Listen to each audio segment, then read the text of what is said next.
This is the Fair Enough City podcast. Each week, myself, Dennis Len, and me, Roger O'Sullivan, spend an hour recapping the previous week's episodes of Fair City, Ireland's biggest TV soap opera. Why do we do it? I don't know, but it's a true test of faith, friendship, and mental endurance. This is the last call for the Carrickstown Express. Hop on. Hoot hoot. Hoot hoot.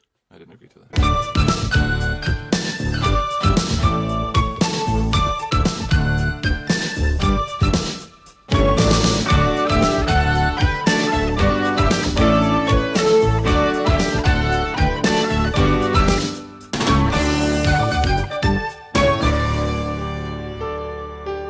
Jumper pants. Jumper pants will be. They'd be a real thing, yeah. I don't know. Do you have any topics to talk about? I'm honestly, I've nothing. You're dead. Like, there's something wrong with me, man. I'm after drinking the coffee, and do you know the way? So I'll let you in a little secret. When we're doing this podcast, like, you know, you say something, and then I say something back to it, and that's the way the podcast goes. Yeah. Right. Conversation. The ability for me to say something back to things you're saying is just gone. It's gone, isn't it? Every time you start talking, I just zone out. Oh. And I hope that's not the effect that you're having on the listeners either. You know what you are? You're like you know, the snake in a wicker basket. You know, it's a python. Oh, it's like the snake charmer thing. Yeah, you're the snake of the snake charmer. But that's the best bit. Oh, I know, yeah, but that's the effect that you have on people.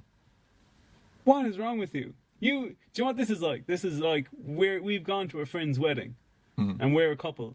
And you haven't told me yet that we're breaking up, but it would have just been too awkward. Oh man, that made me sweat. It would have just been too awkward to break up before the wedding. And anyway, we can't really be mentioning breakups anyway. It's poor old Eric, still in the old Madra house. That's true. Chakna Madra, as I assume that's what it is. Is that really what it's called? I don't know. There's probably a H in there. I'm missing something as well. But Eric has a toaster now and a microwave inside the studio. But don't worry, Eric. We won't tell anyone that you're living out of the studio at this stage. And if anyone wants to know Eric's diet plan, in the morning, first thing he wakes up and he has Pop-Tarts made in the toaster. Do you like Pop-Tarts? I always think I'm going to like them, but then they just taste like grainy sweet.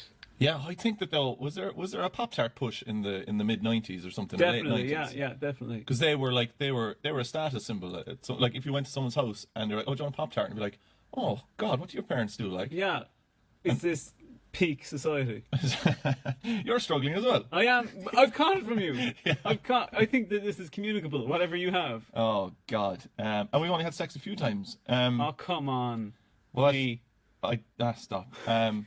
I don't know. What did you get up to for the week? Oh, Jesus Christ, Dennis. What's wrong with We're you? 5 minutes into the podcast. I think you're broken. I know, man. I think you're properly broken. No, that coffee was horrendous. I was sick 2 weeks ago, and I was just fine. Like, I played the full length of the match, everything. But you drank a coffee. Oh, coffee too strong for you, was it? I feel, you know, honestly, man, I'm getting that feeling where you're in a dream, and you're like, oh God, this can't be real, and then you wake up and you're like, oh, it's not real, thank God. But it's going to be real. It's real. It's happening. To me, you're... Oh, go on. Describe me again. Yeah, you're a bit like... It's like I'm podcasting my granddad. And all my granddads are dead. Yeah.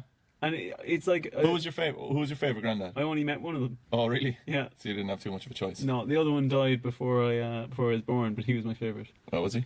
Yeah. Doesn't say a lot about the lad who survived. No. I also only met one of my granddads. What was his name? Granddad. I did. Granddaddy memes.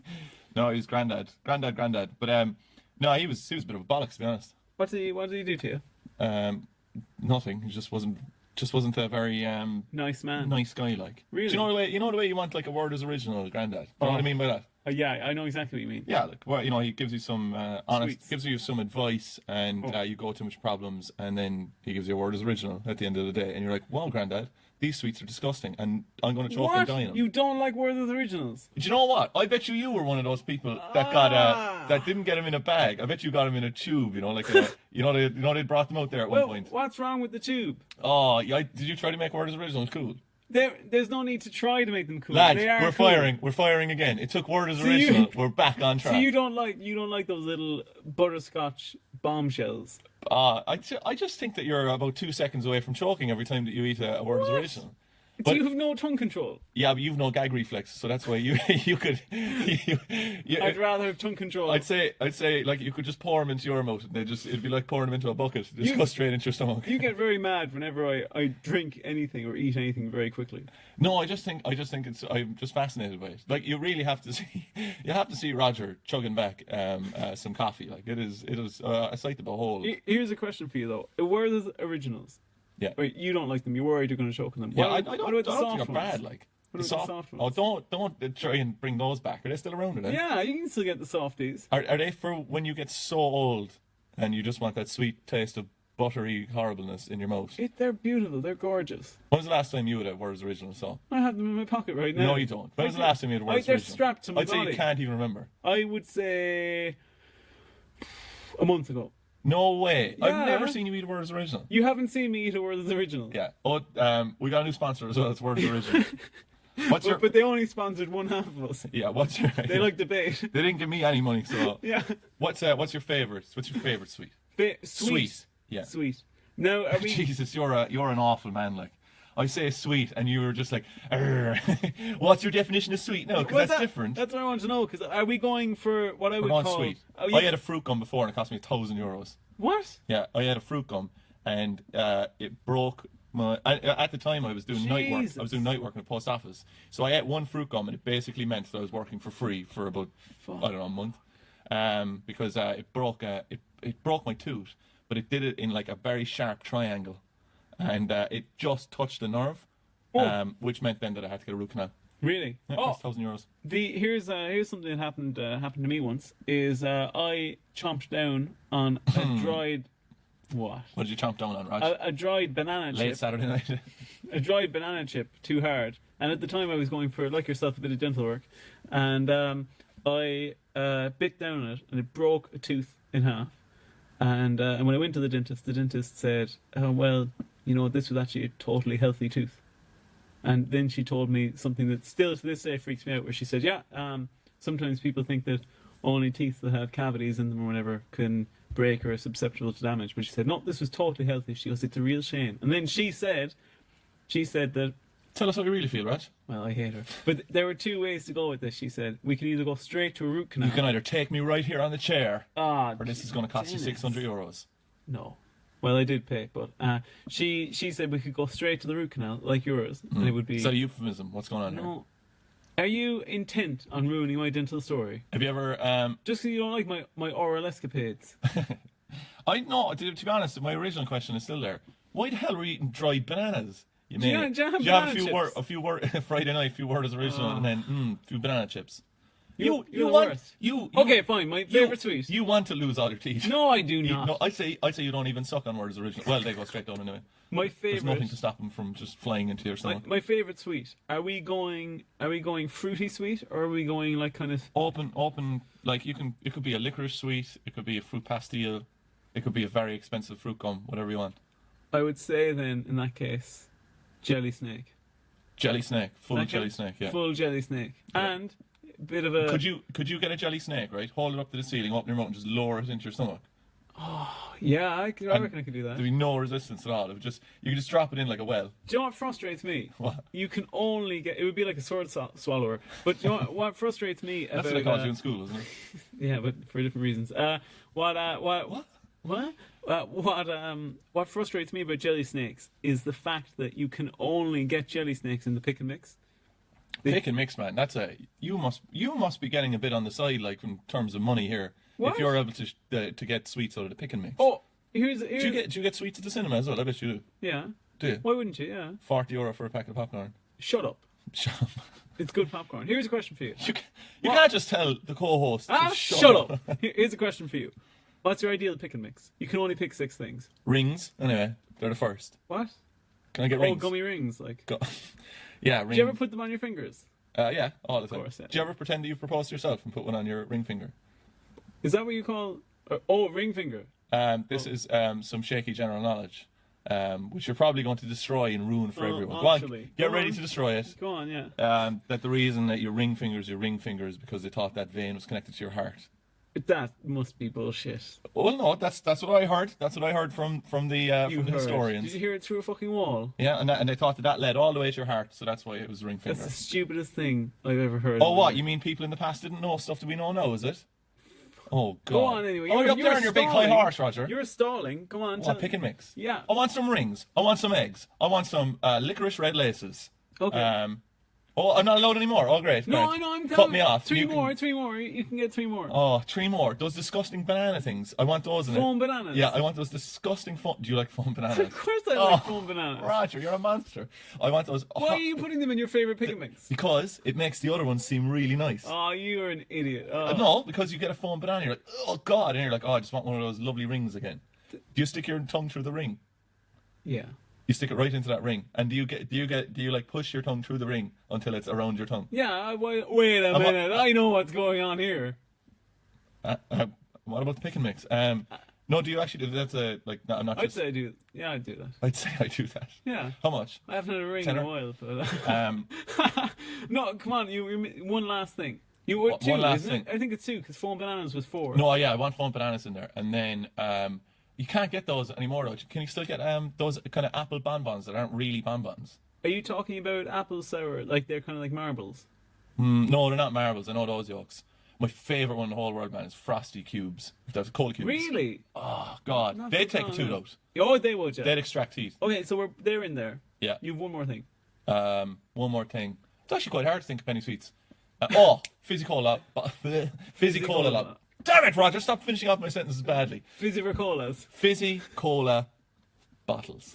Well done. You got there in the end. I love Tangfastics. Tangfastics. Do you like Tangfastics? Yeah, I do. Yeah. Would you get a bag of Tangfastics now?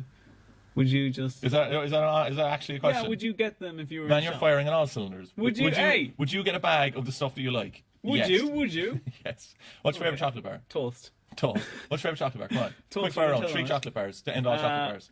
Starbar. Jesus. I don't know. I don't think I can continue with this What? podcast. Starbar. Yeah. Starbar. Twirl. Alright, that's not so bad. What's And wrong with a Starbar? Then final one. some Icelandic fucking bollocks, I suppose. No. I'd say I'd have to. Oh, go what about Snickers. what about caramel wafer one? Do you remember the caramel wafers? What the fuck's a caramel wafer? You know what a caramel wafer is. I don't We had know. them over in Edinburgh. Oh. We did the dog in them. Yeah. We were only given 2 caramel wafers. But we found the if you fucking want packet. if you want to get them in any shop, they're usually down. Usually in the biscuit place, but they're down the end because I don't know why, and because they're probably not paying Tesco enough to put them on better shelves. But we got it over in Edinburgh. We were getting the old caramel wafers. Came in and we had a route around the cupboards. We found the packet. We found the source. Yeah. And we ate them. We ate every last fucking one of them, and we kept saying we weren't going to do it. No, We ate fucking them. did it. The things we did with those caramel wafers. All right, we got to move on because Eric is going bananas as usual. Okay. Even though, in fairness, he's not actually as when we first came in here. He was on board with everything, but no, he's just got bags under his eyes, sleeping bag under his chair. I think Fair City is backed by 2 big forces: the Toast Lobby. Does this have anything to do with what I was saying? What were you saying? You don't even know what I was saying. I Go on don't. anyway. I try at my absolute best. I try not to listen to you when you're talking. But you know what the worst thing is you make your voice sound like you're making a point about the thing that I just made, and then it's nothing to do with it. Wait, were you talking? Go on. So I think they're paid by 2. They're in the pockets of 2 big companies: the Toast Lobby Yeah. and the Coffee Union. Because Well, not coffee though. They're in the pocket of the which they definitely are, the supermarket that we never talk about. well, not the unnamed shop. Not just that though, because it's other. Because they get coffee. They get a lot of lattes in vinos and stuff like that. They do, yeah. And every time, without fail, when somebody has toast in the world of Fair City, it makes me want to have toast, buttery toast. And every time they're having a coffee, it makes me want to go and have a coffee. Do you know what we had before? We had sour worm sandwiches.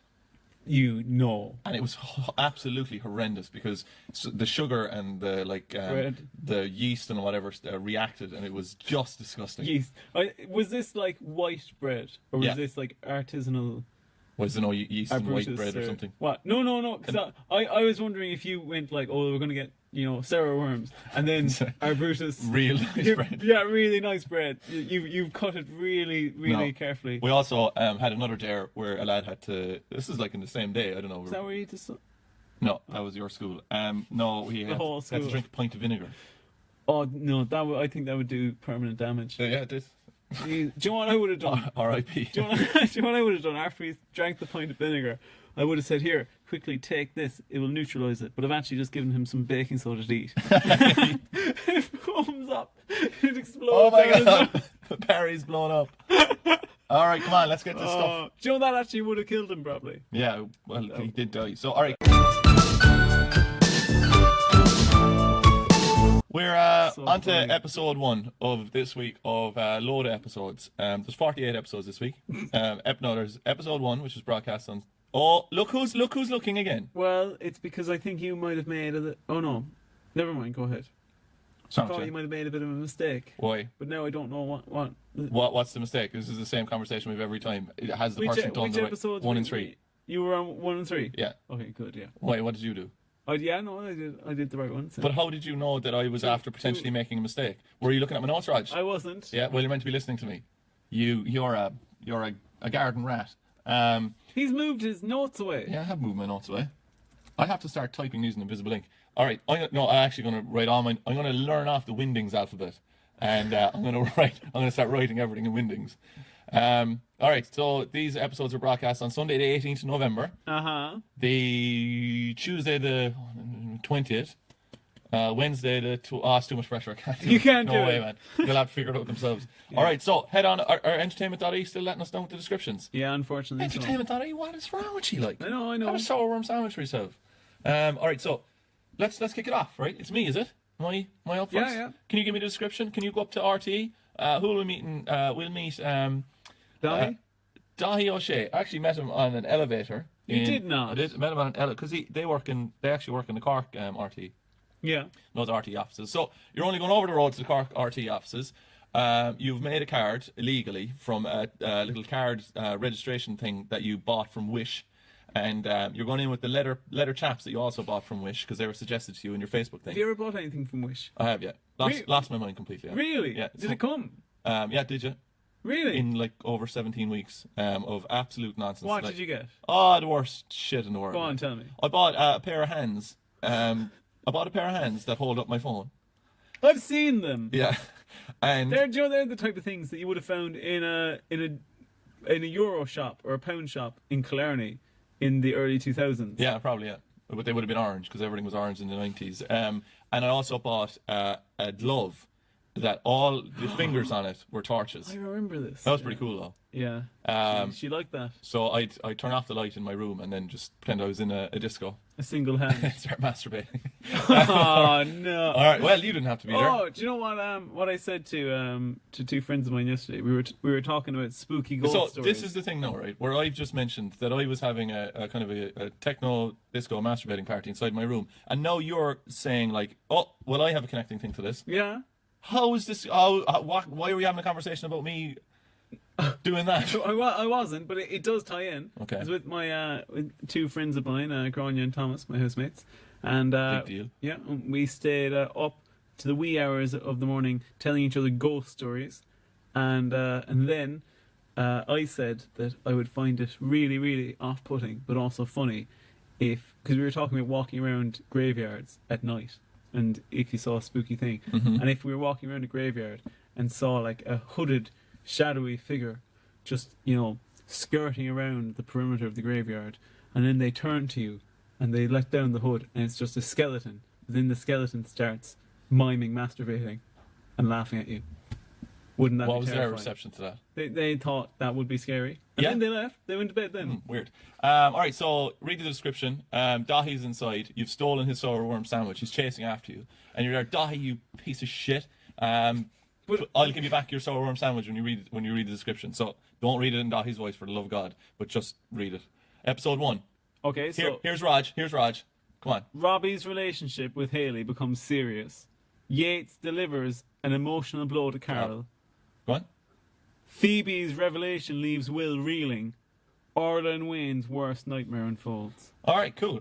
First note I've taken here for episode 1 is I've drank too much orange juice. During the episode, while you were watching? I there was a deal on orange juice, and Was it on Wish? I bought rancid. orange juice, an extension lead, pepper sauce, and a candle. I looked in your fridge today, and your What were you doing in my fridge? what? I just decided I'm gonna pop into your Have fridge. a poke around, like. Yeah, on. and there's nothing except candles and pepper sauce in his fridge. It's nothing wrong with that. Do you need your candles to be refrigerated? Yep. Keeps the It wax actually better. lasts. You know, it actually lasts longer because they take longer to heat, and then if they take longer to heat, they'll last longer. All right. So episode 1, we're in the park, right? I'm gonna push out the boat here now, on. and just really deliver this. Will, Chris, and Jake, right? Would make a nice difference. All right. Will wonders why Phoebe, his daughter, is all out of sorts, and she left Cashel. Yeah, she did. To move up. I will admit, right.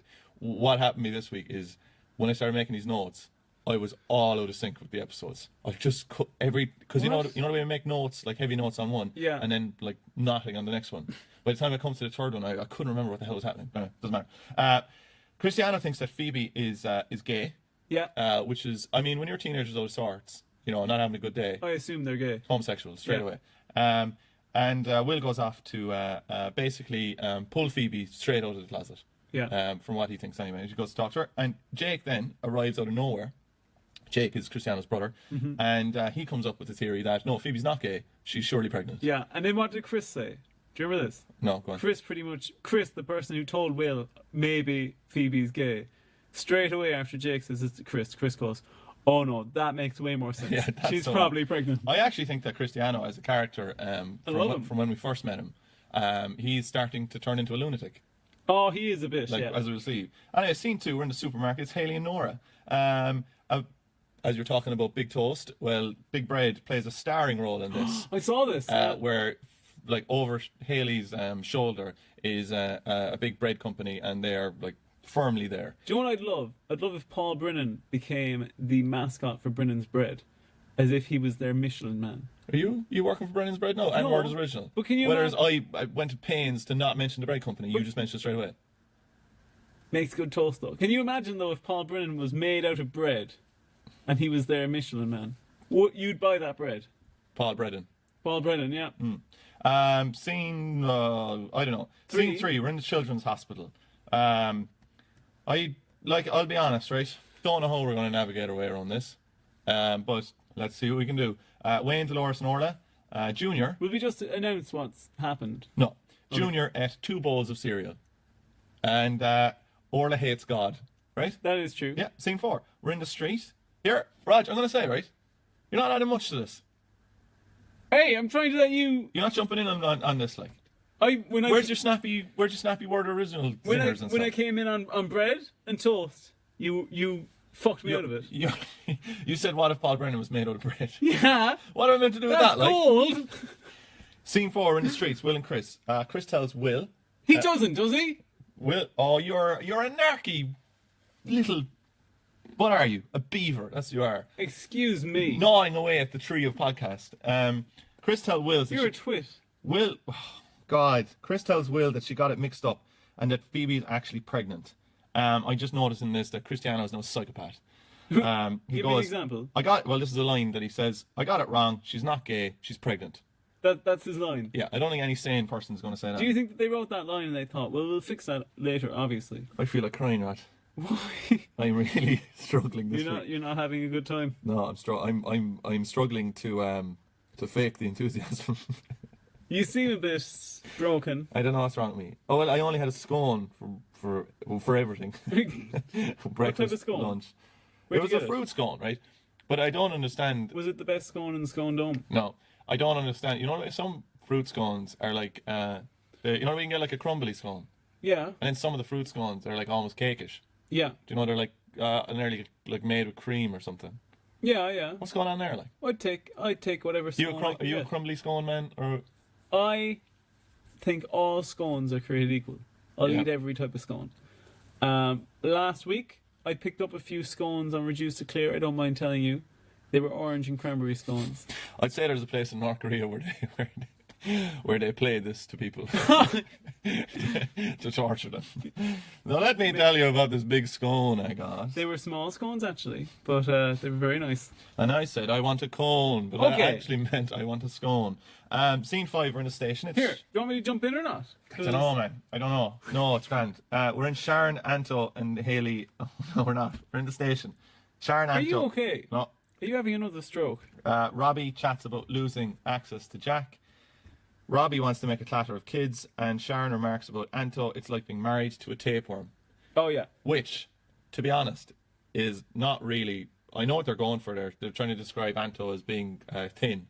But instead, being married to a tapeworm would be... That's like a parasite. That would be a nightmare world. Yeah. Because you're married to something that's living inside of you. Is this true, actually? Right? Will you? This is total urban legend. You might have to clear this with... I don't know if you know anyone working in the medical profession or not. I might know one or two, yeah. So... tapeworms, right? This is horrendous. I probably shouldn't even say this. Made up, whatever this is. Yeah. Go on. You know that it's a total urban legend, but it's hilarious. The guy has a tapeworm, and a doctor somehow gets his hand on a chicken wing, and he puts a load of salt in it, and he puts it next to the lad's arse, and the tapeworm comes out of your man's arse to eat the chicken. That's not... Nobody made that up. That's not true. Like, that's not even an urban myth. You made up that. That is so... That's the stupidest thing. It's a way to check. It's a way to check for tapeworms. If you ever go to way to get tapeworms. If you ever go to KFC, put it up your arse. No, you don't have to. If you put it up your arse, the tapeworm will just take it. Pulls it up. Bone and all. I've been sticking chicken up my arse for ages. I haven't seen any tapeworm. You're doing it wrong. Tapeworms. If you put a bucket of popcorn chicken just under you in the car when you're going through the drive-through, and you feel a little wriggle, you'll know. I like that your assumption of tapeworms is that they eat the food whole, and that they don't just suck on your... There's no one sucking off anyone. No, it's not that they'd eat it like a snake, kind of anaconda eating a child or something. It's that a tapeworm would come out and grab it and then bring it back into your arse. Jesus Christ. To eat it in the tapeworm nest, which I assume is located in your intestine. I was a tapeworm nest. I could picture you going out with a tapeworm, and then when I bring it up to you, that I was like, Dennis, I don't think you should be going out with that thing anymore. You going, well, what's the problem? She's tall, she's slim, she's a tapeworm. It's great, right? Even with a ridiculous tapeworm story, you can still get in a dig or a potential I can still make judgment on me, which I'm just going to let everyone else figure that one out. But I don't mind a tapeworm with a bit of junk in its trunk. Scene Aren't 6, you such a good man? We're in Bruisers. Jake, Chris, and Will. Chris is looking through a catalogue of baby clothes, and I just noticed, in all seriousness, I think he's having a nervous breakdown. Yeah. Because this man has jumped from one extreme to the next. He wants a baby straight away. Would you, you're not allowed to procreate, are you? What does that mean? They've said that if you were to procreate, it would just be bad for society. I don't know. A second you. Depends what my kids do. Will is now convinced that Phoebe is pregnant, and I just wanted to ask 2 questions. Yeah. 1, if you had a daughter and she was 15, and she became pregnant, what would your reaction be? Your immediate reaction? What would be first word? Oh, I'll be your daughter. I'm 15-year-old Rodrina. Yeah. Say, Dad, I'm pregnant. Where is he? Where is he? I'm gonna fucking kill him. Have you had any major pregnancy scares in your lifetime? There was that time I had a baby. Well, besides that wasn't a scare that came through. No. None. No, but a friend of mine in secondary school. This is Roger. Oh no, it wasn't. A friend of mine when he was in secondary school. When he was about 15 or 16, for April Fool's Day, he went round his girlfriend's house, and he said to her parents, they said, we've something big to announce. She's pregnant. That is the stupidest thing I've ever heard. Yeah, and I just mentioned the tapeworm eating a chicken wing. Yeah, and the dad flipped out and said, "What? Are you fucking..." And then they're like, "It's April Fool's, it's April Fool's." He went, "Better be." He goes, "It's not even a joke. You shouldn't even say that." And he just... Jesus Christ. Never went around her house ever again. But he did get her pregnant. Well, good for him. Yeah. Pregnancy. Can't remember anything else. All right, cool. Scene 7. We're in the hospital. It's Wayne, Dolores, Doug, and Orla. Doug calls in to visit Junior, and he walks immediately out of the scene with Wayne. And Dolores asks Orla to go easy on Wayne. Yep. Just classic scene. Good stuff. Scene 8, we're in Venus. I never told you this. Oh, great. Is it here in this scene? I think it might be. It's in one of the second scenes in the rest of the episodes anyway. But we got tagged in a post on Instagram. Oh yeah. And it is, I unfortunately can't remember her name, but basically it's I at first thought it was an extra tagged us in a scene that she was in Fair City, but she actually had a few lines, so she's definitely not an extra. Yeah. But she's her character is the waitress in Vino's. Really? Yeah. She tagged us in a post. Yeah. No, she's obviously using us to further her acting career. You think so? Yeah, but I don't mind that. I'm kind of into parasitic relationships anyway, so it's fine. That's true. Same as yourself. You were like going out with a tapeworm. Scene 8, we're in Vino's. If you had to go out with any parasite, what would it be? Oh, it would be a botfly. Oh, that's the worst one you could go out with. What? It would aren't they the lads who would drill into your back? Yeah, here's the thing about botflies. Here's the thing no one tells you about a batfly. A botfly, you really do, or you really can lay meat or ham above the skin, and the botfly larva will rise up to try and eat the flesh. Oh God Almighty, that So really freaked me out. Really? The worst thing I've ever seen. Right? I apologize to everyone for what I'm about to read. No, it's the worst thing I've ever seen. Right? I've seen some weird shit on the internet. Right? But this is the worst thing, and I've never looked at it again. It was a dog, and yeah. I know this video. And it had like maggots in its skin or something. Yeah. Oh my God! And they started like kind of popping out of holes. Them out, don't oh Jesus! I love that video. I'm actually like scratching my head here. I really like that video. I've watched that video a few times. No, you haven't. No, I really have. Yeah. What do you mean you really like it? I love that kind of gross stuff. No, that was too much for me. Really? Oh God! I'm not really squeamish about anything, but that was horrendous. It made my skin crawl. I asked my girlfriend. How much time do I have left in this episode? You have about 2 minutes. Oh no! I asked my girlfriend, who you may or may not know, she's actually a doctor. I asked her if she'd ever come across somebody with a botfly infestation in their body. Now she hadn't, but she said that somebody who she worked with said that they once, I think somebody had come back from maybe Argentina or something like that, and they did have botflies and they had to be removed. Oh dear God! Yeah. But they could have been released into the wild. They could be on you now. Here, man.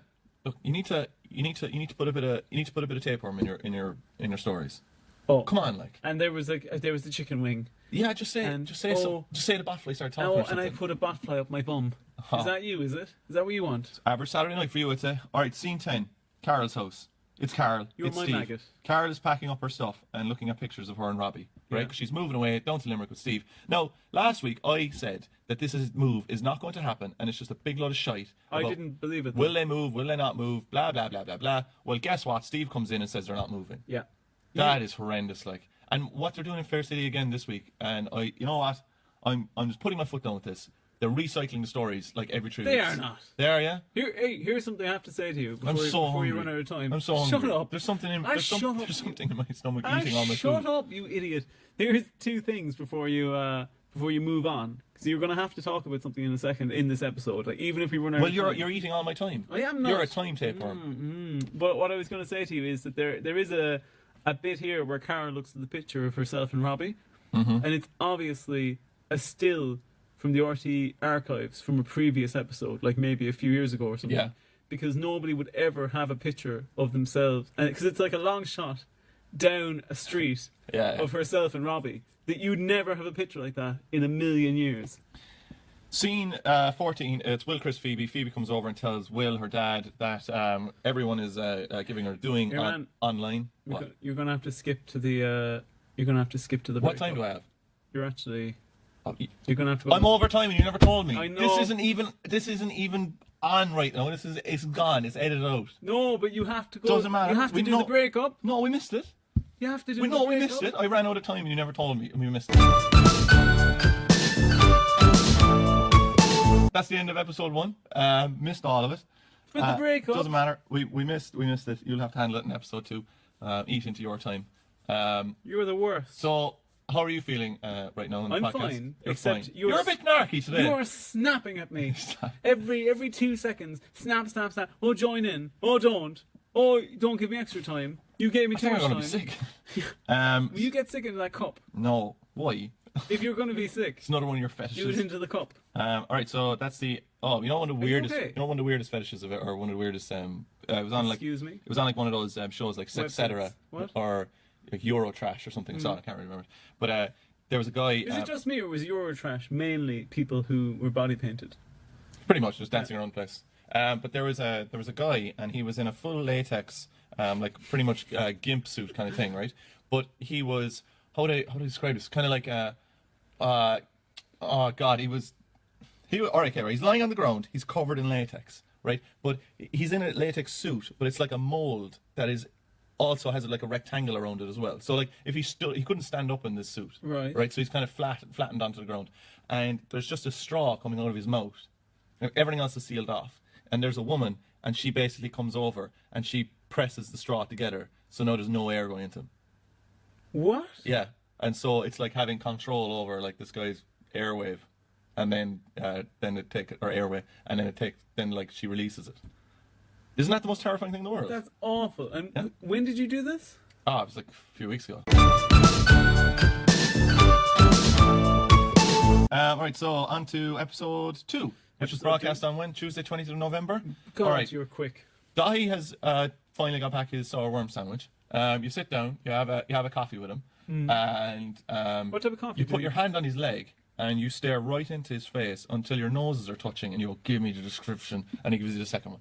Okay, and the second one is Wayne and Orla try to come to terms with Junior's diagnosis, while Sharon's enthusiasm for Robbie starts to grate on Haley and Anto. I am so glad I don't have an episode to do now. Go on. Brilliant. Well, probably need to address something straight away.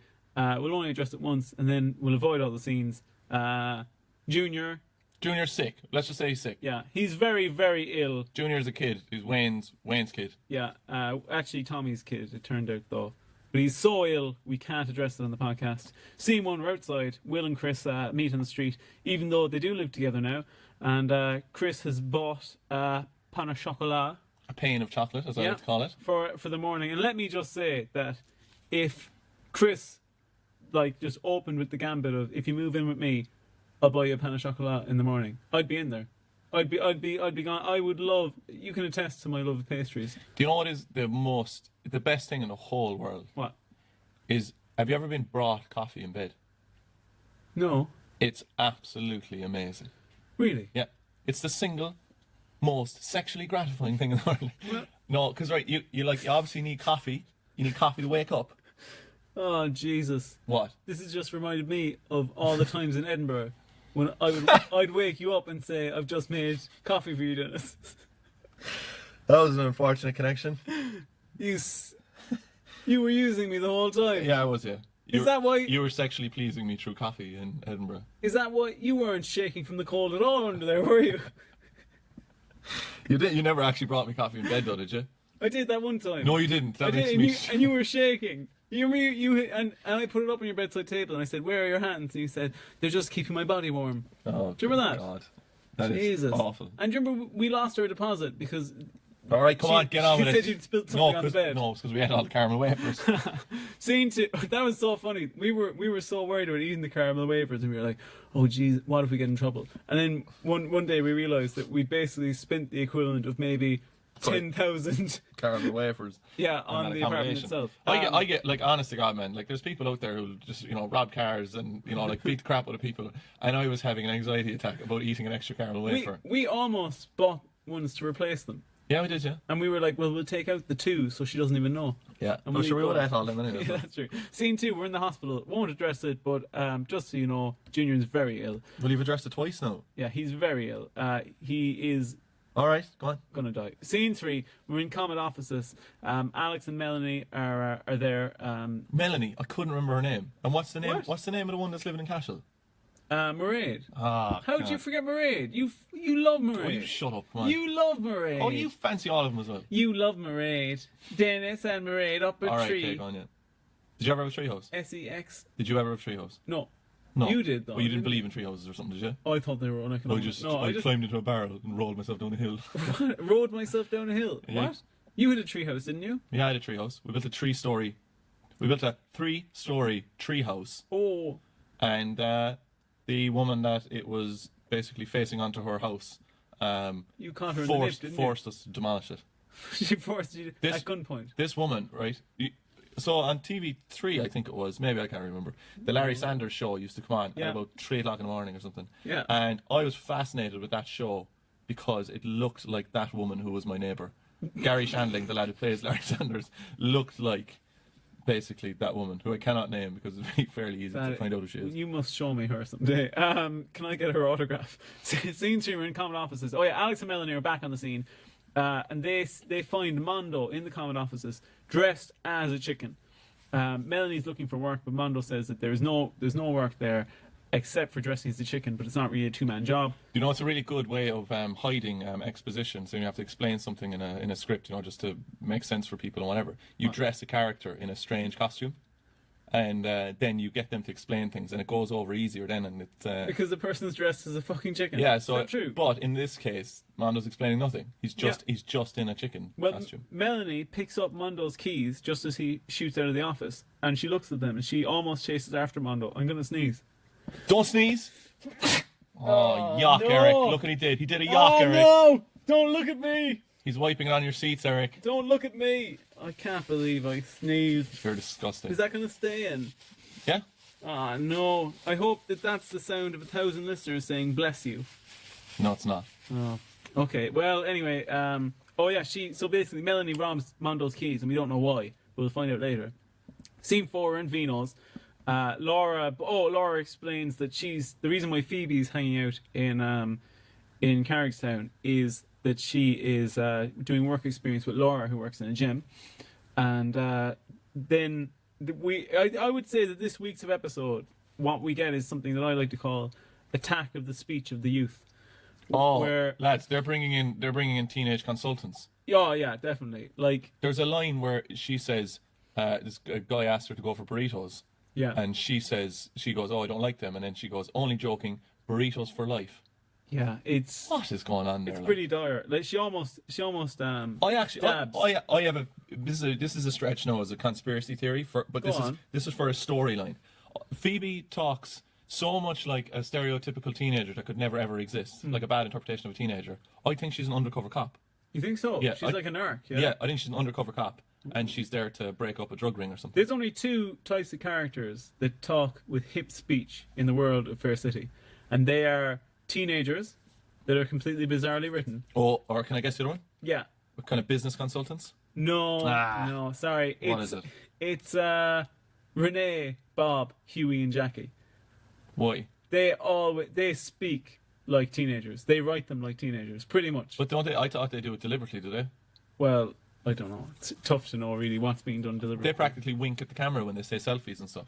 You think so? Then all the old people at home are eating bread, just going, oh! What the fuck's that? Those stupid young people. Scene 5, right? We're in the community centre. Melanie meets with Mondo again, gives him his keys, and he gives her a post-mortem of the awful day he's had. Dressed as a chicken. He smells rank, apparently, and he's supposed to be meeting Charlie to discuss... why does he smell bad? Oh, just the sweat, I guess, or... That's... What? I don't know. I just thought that was odd. Yeah? Yeah. Like he'd want to be doing some serious all sweating, like to sweat out through a chicken suit. What if he couldn't find the zip to go to the toilet? So he's just urinated into the chicken suit. Have you ever urinated into a chicken suit? When was the last time you pissed your pants? Oh, I would say easily, it was last week. I pissed my pants at school. Did you ever piss your pants at school? Never. Really? Come on, you surely No, have. Never. You never? Never. Were you little pissy pants then, were you? Oh, go away. I hit a Roger. nerve. I pissed my pants in in like whatever. What do you call it after transition year and before leaving? What 7th year? No, what I was going to ask is, you know the way some people have, they call it like low infants or high infants. Yeah, what do you call it? Junior and senior. Oh, and then there's also some people call it low babies. They do not. Yeah, low babies. Low babies and high babies. High babies. On the weed. But no, I pissed my pants, and I remember I pissed my pants just in the desk, just pissed my pants, and then didn't tell anyone, and then the polyester pants just basically started to kind of harden into kind of a paper mache penny oak. And I remember walking out of school, kind of in like cowboy stance. Yeah. Do you know what? There was a friend of mine. It was you. No, it wasn't me. When he was younger, he was in a school that had really old style desks. They were like the kind of desks with inkwells, and you'd I had them pull as up well. the desk. Yeah. It might be you, but he really needed to go to the toilet, but his teacher was outside of the classroom. He pissed into the He desk. pissed into the desk. Oh, what a rotten man. Why did you do that? I don't know why he did it. No, why did you do it? I didn't do it. Obviously did it. I was the teacher. Scene 6, anyway, we're back in the hospital. Can't talk about that. Child's dying. Scene 7, we're in Vino's. Antoine and Sharon ask Robbie to their anniversary pop quiz. How long have they been married? 32 years? Bingo. Was it? I think that's right. deadly. Yeah. And Robbie offers Sharon use of his cash and carry card to buy Here, man. goods. I have to say, I you want would that? love a cash and carry Really? card. But I don't think it's actually as great. Could we? There's no way we could get one for the podcast. Ooh, as a business, maybe. Yeah. Yeah, I don't know. Okay, scene 8 And anyway. actually, anyone out there with a cash and carry card we can have? Oh, is Robbie listening? Scene 8, right, we're in the Hungry Pig. Jane and Tommy are discussing going away for Christmas. This is a little interesting thing here, because Jane says, oh, where are you thinking of going, Tommy? Munich? Not a chance. I'd rather go to Milan. I'm going to Munich in 2 weeks' time with Who? my mother. my girlfriend. Do you have a girlfriend? Yeah, I actually do, yeah. And we're going to Munich, and we're going to go to the How did you Christmas afford that? market. Is she on some sort of like big salary or something, some job? Well, actually, I'll have you know that I just typed into Skyscanner cheapest places to travel from Cork over Christmas. Or not Cork, Dublin over Christmas. And, When the hell were you going to tell me you were going away on a holiday? well, here's the interesting thing. I had to plan the holiday around Fair City. Damn right you did. Yeah. So when are you going away? I'm We going record this away- on a Sunday. I'm going away on Wednesday, Yeah. the 5th of December. Right. And I will be back Saturday, the 8th. And when are you going to watch the Wednesday and I'm Thursday going to one? watch all of them that Sunday morning. You won't have a note on your laptop for Sunday. Not a whole No, place. that's true. And I'll be carrying the cross like the Jesus of Fair Enough City. Because I'll get back to my apartment for probably 12. And you're gonna watch them after you fly in. Yeah. What? We'll do you not see. think I'm? Do you not believe me? We'll do you, see. oh, ye I'm of not- little faith. Look, I'll get a stand-in. Here, man. What are you? Would your dad be up for doing it? No, you don't want my dad. Can we do a Christmas special with your dad? Oh, that would be no. You can't do that. Wayne finds Tommy in the Hungry Pig because Tommy is Junior's biological father, and Junior has an illness that requires him to get a bone marrow transplant, and so they're asking Tommy if he can be Do tested. you know what I need now, man? What? Is a transfusion of spicy chippes. Straight in. Oh God, straight in. Really? Will we check the donor registry of spicy chippes I'd and say- see if I'd say there's you any would. matches? I say you wouldn't be able to get too many of them. Scene 9, we're in Bruce. I actually had a note there when we found out that. Will you stop calling it Brewsters? It's Bruisers. Brewsters? When we found out that Junior needed a marrow transplant, I thought Doug was going to give him one, and then that would make him seem good to Erica. Yeah. But I don't think it's going to go that way now. We're in Brewsters. A young lad called Aaron White tries to flirt with Phoebe, and the way he flirts with her is by saying, I know all the gossip of Carrickstown, and then points at her dad and Cristiano and says, you see those? They're the local gaylords. I want to. Is that what he said? Yeah, Did he say Gaylord? he did, yeah. Oh, I missed that. He That says, is. they're the local gaylords, and she says, they're my dad. They're my dad. She said, that's my dad. And he says, oh yeah, mine too. Ha ha ha ha. I just laughed at the fact that like they'd put that in, even if it was an insult. Do you know, like, as in, like, Oh, gay. But that's again a youth speak. Nobody Yeah. would say gaylord. no. But they're like, oh, what's the new way to? Is Gaylord? That's an old name, anyways, or an old word, anyways, isn't it? I think that there is a Like, last it doesn't name. mean Lord of the Gays. It comes No, from it something else, doesn't. doesn't it? Yeah, because gays are they have a democratic system. Gays. I thought they were built on feudalism. You think so? Yeah. Yeah. Okay.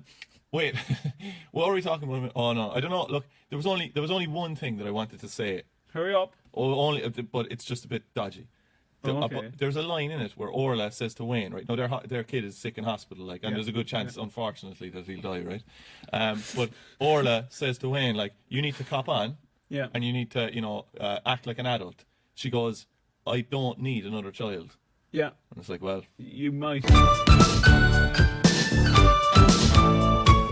all right. So that's the end of episode 2. Oh no, it's coming back to me now. Ha, ha, Episode ha. 2. Oh, oh, oh. How are you feeling? How are you feeling mental health wise? I would have been fine if it wasn't for you. What did I do? What did you do? You were snapping the What do whole you way mean? too. Eh. Era. You would be awful to go out with. I can't be And I on. pretty much am going out with you. I can't be on all the time. Well, you organised the holiday without my prior permission, so just think. Man.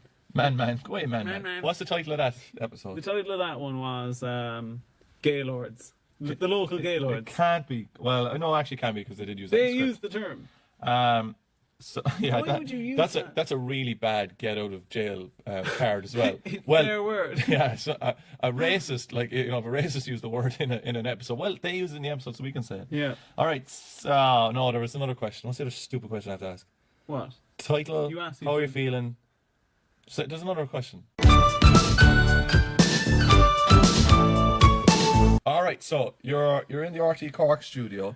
Who else works in there? I think there's I think they do the daytime people working there. Oh, you know who might be in there? Blonde is probably in there.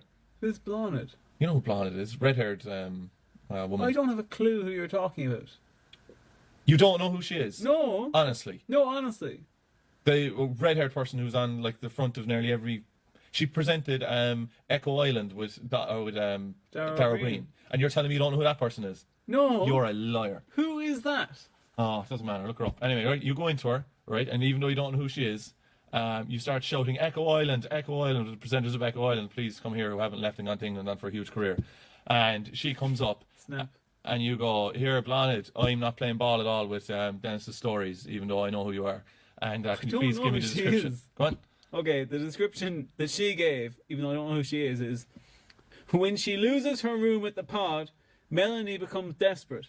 Wayne struggles to reveal Junior's full prognosis to Orla. Why did Melanie lose her place at the hostel, the pod? She couldn't afford it anymore. Oh, really? Yeah. Oh, no. Pretty dire. Oh, yeah. So getting on to this, right? So Melanie's homeless in this. Yeah. And I urged Fair City writers to put a homeless character into this to highlight, and because I'm just such a good guy, to highlight the homeless problem and housing crisis in Ireland. What are we watching, Raj?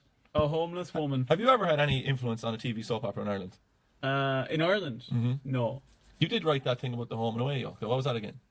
Oh, I'm the person who originally suggested that Home and Away only cast good-looking people. Oh, cool, great. Yeah. All right, episode. What is this? Episode 3. Get cracking. Yeah, go on. I can't even. It's me. Yeah. Oh no. Scene 1. We're in Bruisers. You're not going to like this. Brewsters. No, don't look at my. Oh, you just looked at it. Good God, stop, man. I'm not looking. In my notes, this is what they say. It's Will and Chris. It says nothing happens. Is that accurate? Nothing.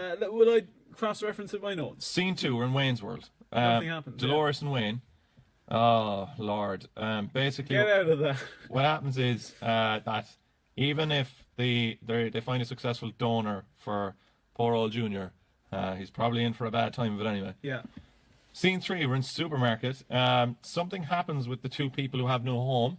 That was my notes. Very good. Scene 4, we're with Tommy, Wayne, and Orla. We're in the hospital again. Dr. Robotnik comes out and says there's no donor available on the donor network. And they call it the Worldwide Donor Registry. Is that something? I don't know. I was going to look it up, but I honestly, Do you not think it seems insanity that in the entire world no one matches a fictional character? Well, this thing is called, what's it called? Fanconi? Fanconi's anemia. Yeah, it's like a really, really rare disease. But the guy who, Guido Fanconi, that's the lad. Yeah. Well, I don't know. You're looking at me as if I just said some sort of racial slur, but it's Giudo. He was, was he Swiss? No idea. Okay. Yes.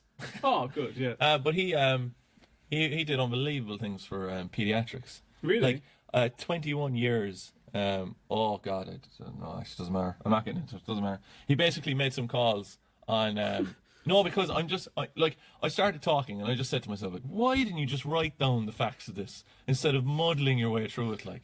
But basically, what he did was 20. And you don't think about that with your notes. When one scene ago, your notes were the 2 people that are homeless have a conversation. Yeah, but that doesn't matter. Like, as in, but I think basically what it was that 21 years. He called why Down syndrome might be caused 21 years before they figured it out. And really? He did unbelievable stuff for pediatrics. But anyway. Scene 5. Yeah, go on. All right, we're outside the community centre. It's Laura, Phoebe, and Will. Laura reveals that Phoebe and Aaron White might be kissing. Woo! They say as well that Will thought that, like, Phoebe's getting some stick for her dad running off at men for 18 years. Yeah. And online. Do you think that if it turned out that your dad had been doing that you would have gotten a bit of stick in school? Yeah, horrendous. Yeah, you think so? Yeah, definitely, yeah. Okay. Like, as in, to get into it, right? And, like, it's dodgy enough territory, but to get into it, like, I mean, when we were, you would have thought, like, that it was pretty progressive when we were growing up, but, like, it wasn't that progressive. How did you find it out?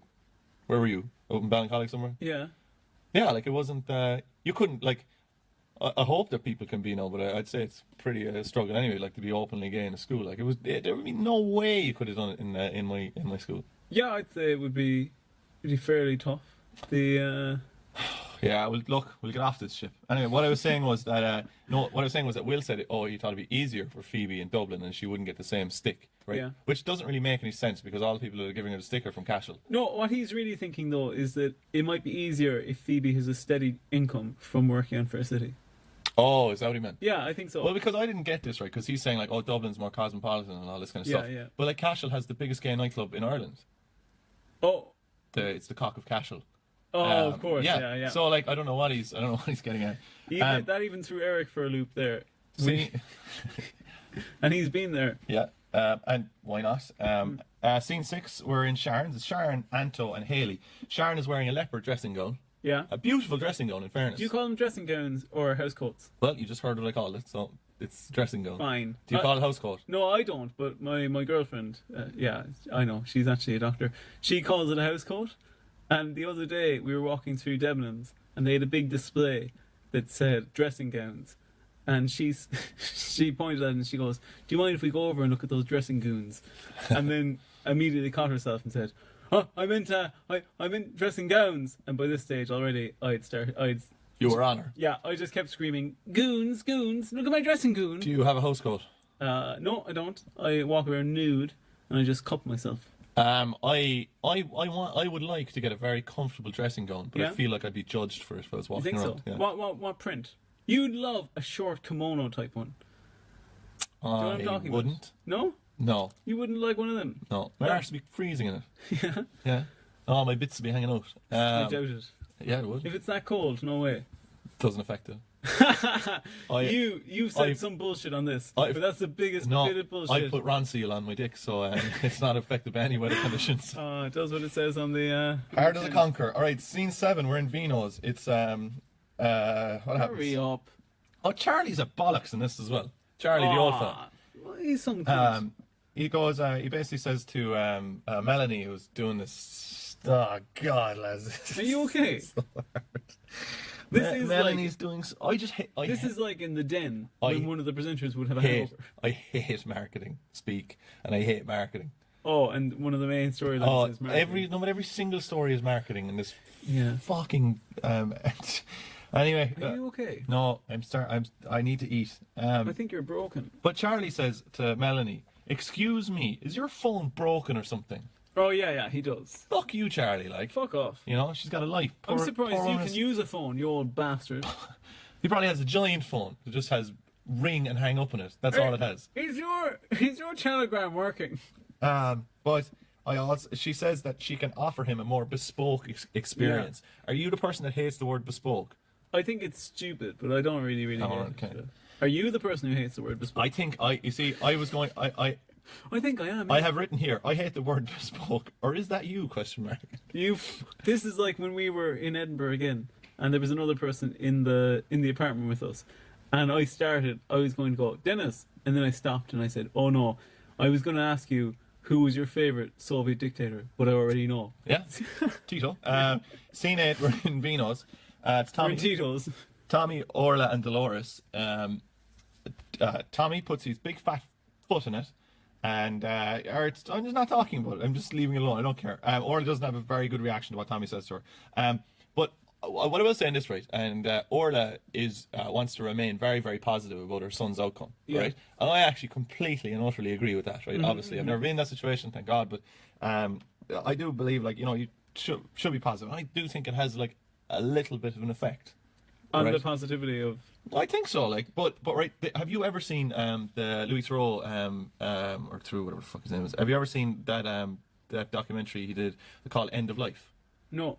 where he looks at people who are like in comas and stuff? Is this recent? It's out a few years ago, but it's one of his newer ones. Like, or maybe I don't know, 2 or 3 years ago. But there is like, if you haven't watched this, like, I go and watch it. It's unbelievable. There's a lad just reading this here now, but your man's called Langston Jackson, and he went into a coma for 37 days after he had I think it was a heroin overdose, and.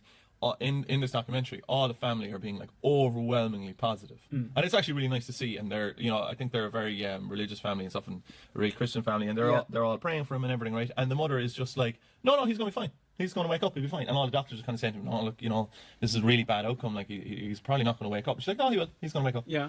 And then Louis Theroux goes back to visit him, and he goes in, and your man's just walking down the hallway against him, and he's just like, oh, hey, Louis, blah blah. And it was like 1 in a million that he was going to wake up. But the sister put ice cubes on his lips, and he ate it, and because I assume they do that for moisture or whatever. Yeah. And he ate it and woke up. But it's actually a really uplifting story if you want to watch that. Pop quiz. Go on. In the next scene, I think. Yeah. You have Aaron trying to apologise to Phoebe. In the park.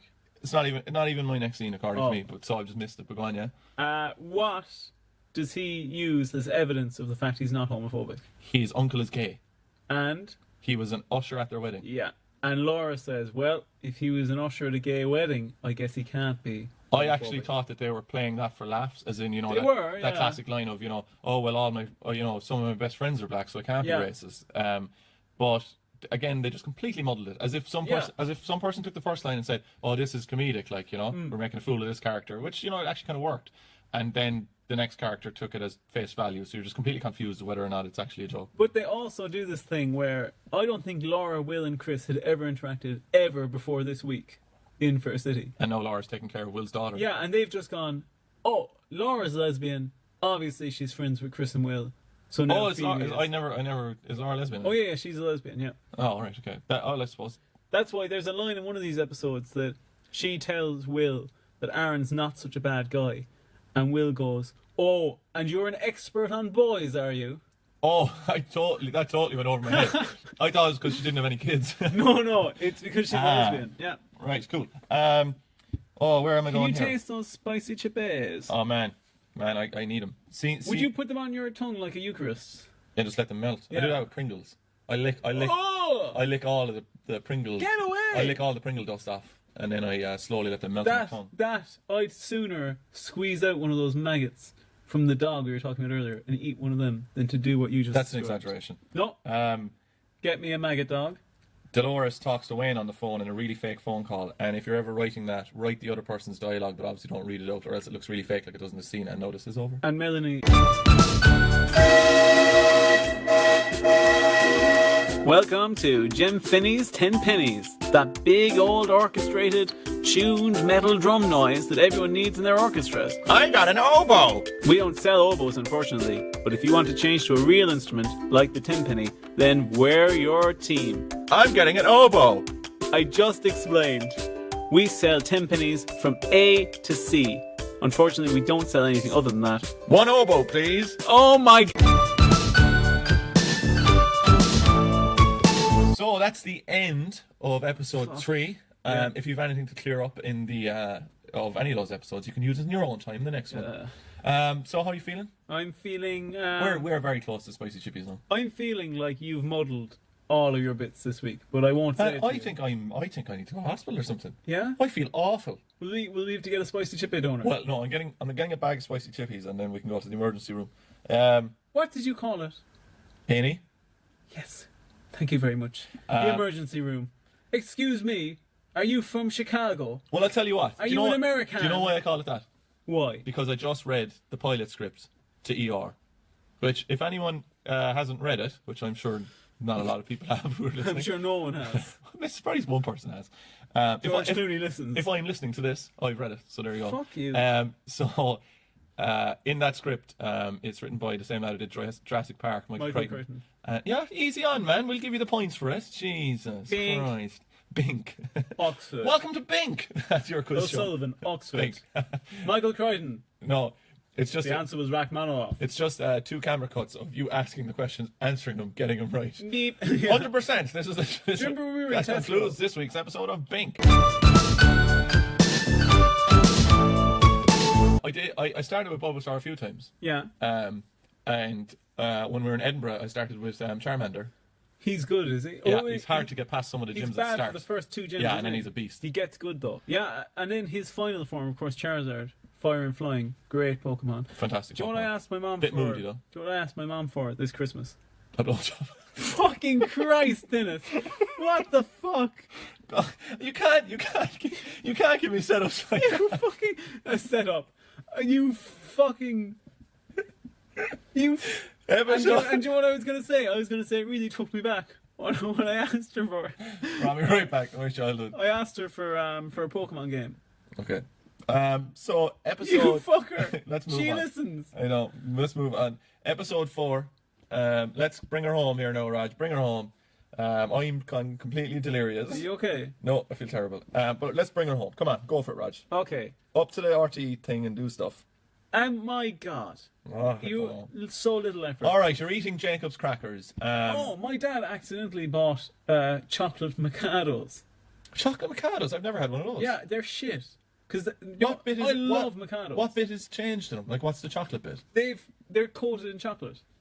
Oh, it sounds it's like a chocolate Kimberley, like Yeah. encased. They're encased. Yeah, except they're Mikados. Is there still their like jam bit in them? Yeah. I hate Mikados. Like, Oh, I adore Mikados, but they're completely overpowered by the chocolate. do you lick out Yeah, the middle of them? yeah, I do. Oh God, Oh, I lick straight out of that. that's how yourself and your girlfriend met, wasn't it? Shut She up. saw you eating a Mikado. And she's like, I want a bit of that. So what I do is I lick the center, the jam crevice, the jam crevice of the Mikado, Jam. and then I pull off the little marshmallow caterpillars.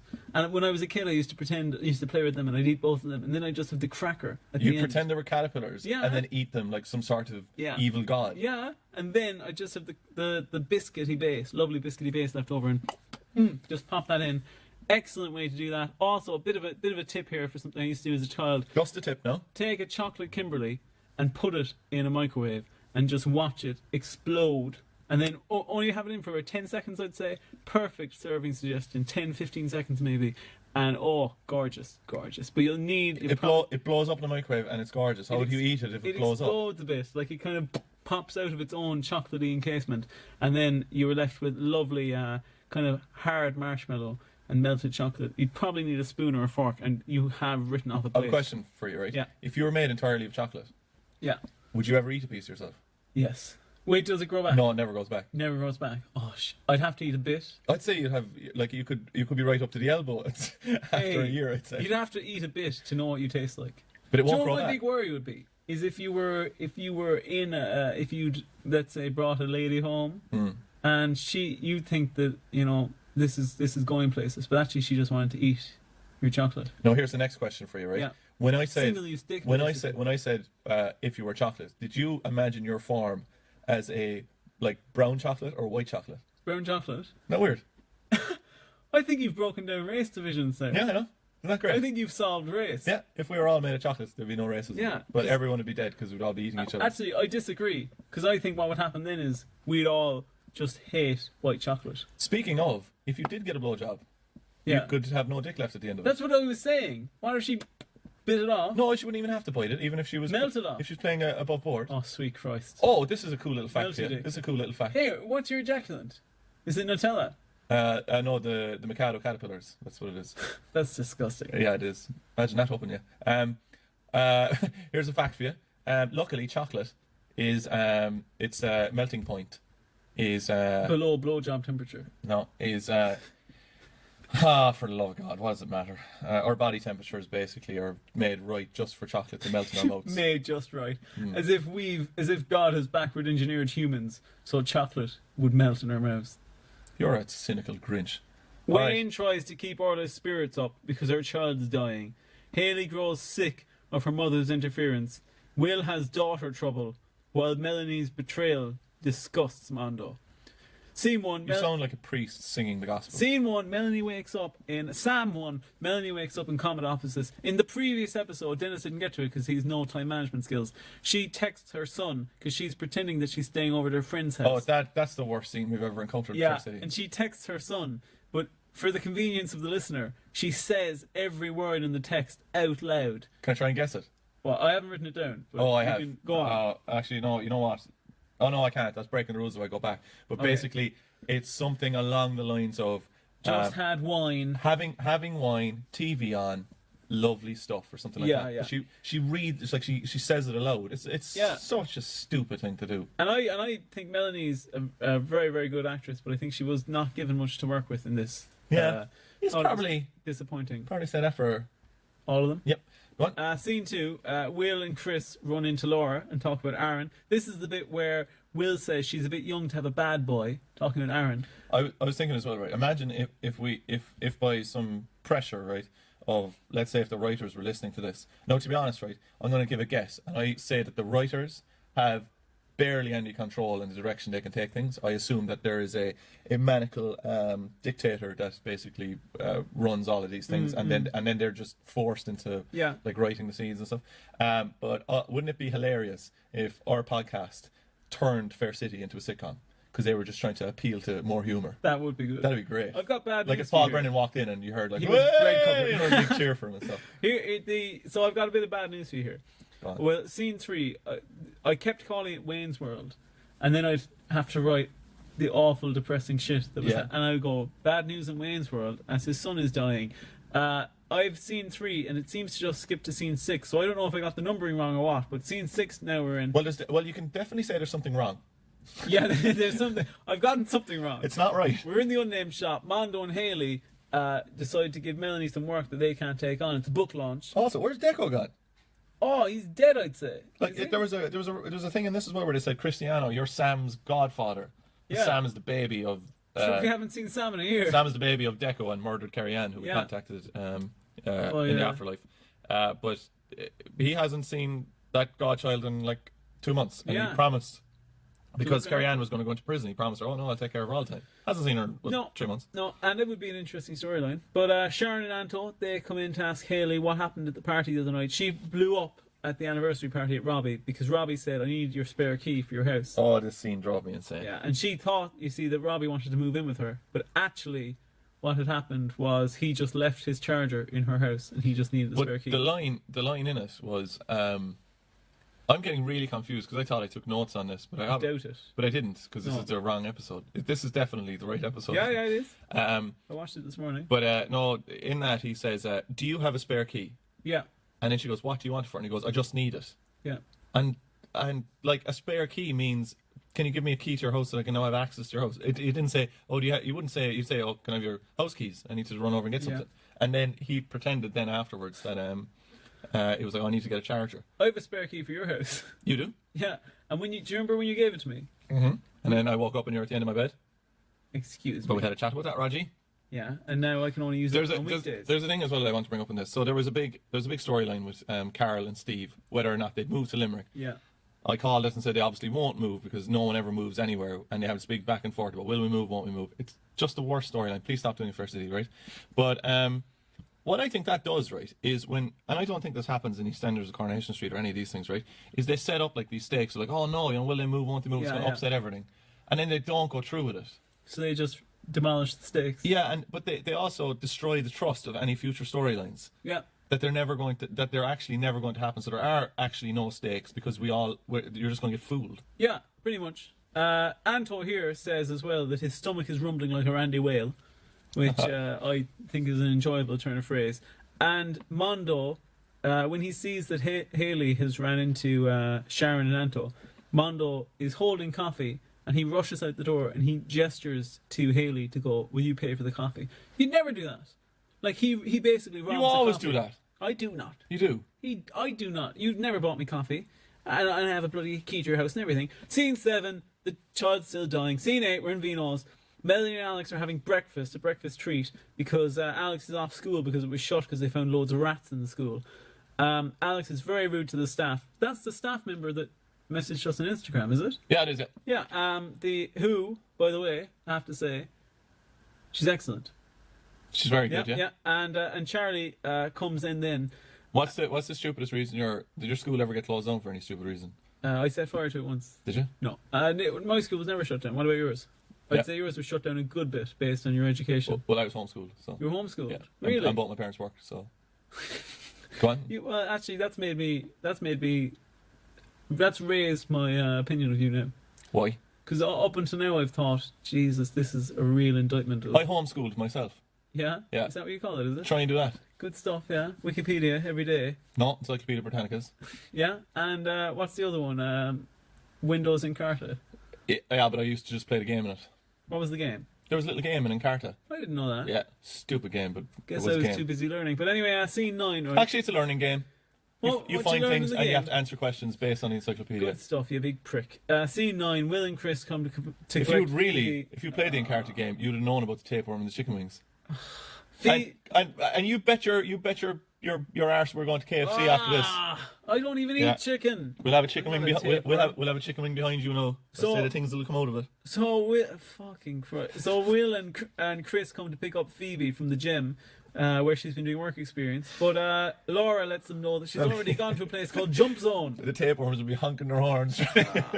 me, total gridlock coming out of Roger's arse. Shut up! Scene 10, we're in the station house. Still more stuff about the child going. Haley and Robbie. Hey, Roadwatch.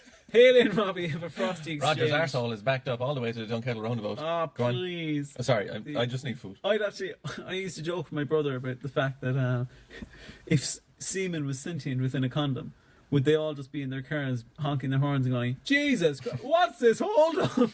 I'd say they'd be having a bigger existential crisis than that if You they think were so? sentient in a condom. Honk, honk, honk. What's the story with it? Traffic's awful. I need to get to the ovum, but the Robbie describes himself as a 50-something-year-old divorcee who smokes 50 Marlboro a day. Lads, smoking 50 Marlboro a day that's serious. Like, We know why he sounds the way he does now. Grumble, grumble. Jane, no, there's more. Robbie depressing would be a shit. Pokemon who is. He'd be Nido King. Well, I was going to say that he would be a Pokemon that is like the right hand man of a gym leader. Oh yeah. You know, probably. Would you think? Would it be normal type? I think it'd be rock type.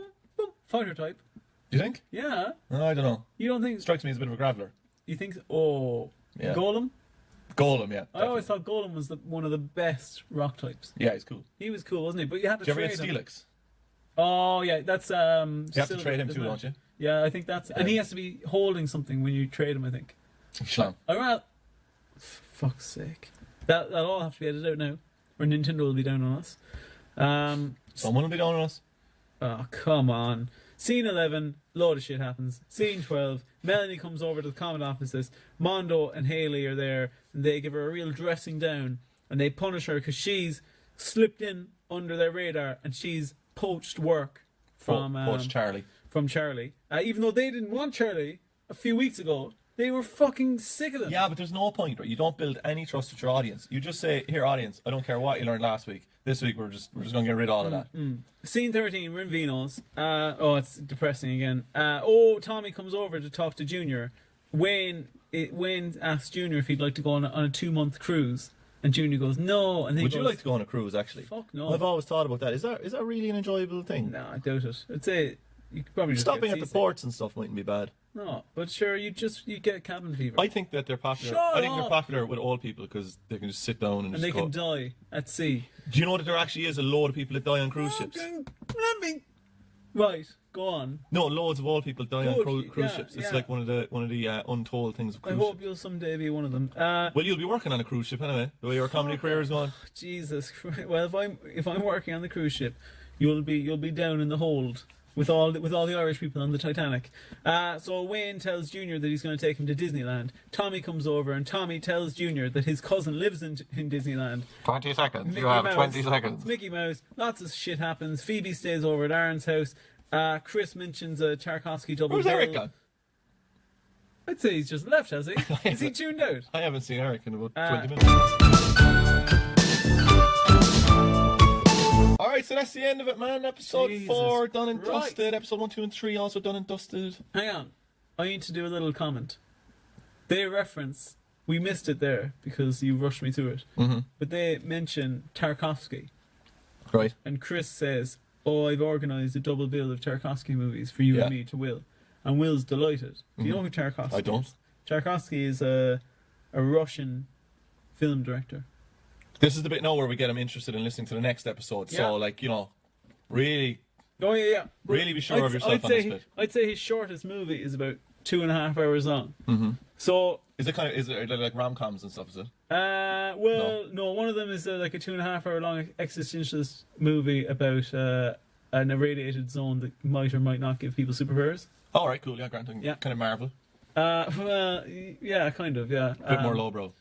Yeah. Kind of action movie, kind of Die Hard type thing. But they're talking probably about, I don't know, even if they're talking conservatively at 9 o'clock in the evening, if you were to sit through a Tarkovsky double bill, they'd be done at about 4 o'clock in the morning. And he'd have to immediately go Did over. he say a double bill? Yeah, he said a double bill. Do you know, this is the other thing as well, man. I don't know how the writing process works in Fair City. It doesn't. That some lad can be like referencing this stuff, and then the other people are working with the teenager consultants about, you know, going to skate parks and stuff. Yeah. It's bizarre. All right, so that's the end of all the episodes. How are you feeling at the end of it? Down. I'm glad we're finished. I'm down. You're done. What are you doing? I'm just down. Just in general. Yeah. Again, look, this is the bit now where we hook them in for the next episode. I'm kind of not feeling. You're so happy, are you? great. Are you happy? Oh, that's brilliant. No. You're happy. Have you tried exercise? All right. So Phoebe says that what? in one of the episodes. She tells Laura she's feeling down, and then she says, Go for a jog. "Do you ever go for a run to clear your head?" And Laura says, "Yeah, all the time." All right. That episode would have been called Mickey Mouse. Where we've a few big gigs coming up. No, we do, yeah. We do, you Egypt. We have a big gig that old El Capitan Roger is running in Macroom on Friday, Yeah, which is what date? that is the 30th. 30th of November. See, it's not so hard to do maths. And so that is starring me, Roger's emceeing. We've got Emily Ashmore You're not down, on, are you? and we've got Brian Gallagher, Yeah. and we've got the headliner, who's Pat McDonald, who you might know as Owen McLove, who's an unbelievable stand-up. He's Yeah. so good. Really, really brilliant. So that's on Macroom on Friday. And then on the 1st of December, Saturday, we have the biggest gig of our lives because we're going to Def Leppard. Oh, yeah. Well, you're such a fucking deflated balloon.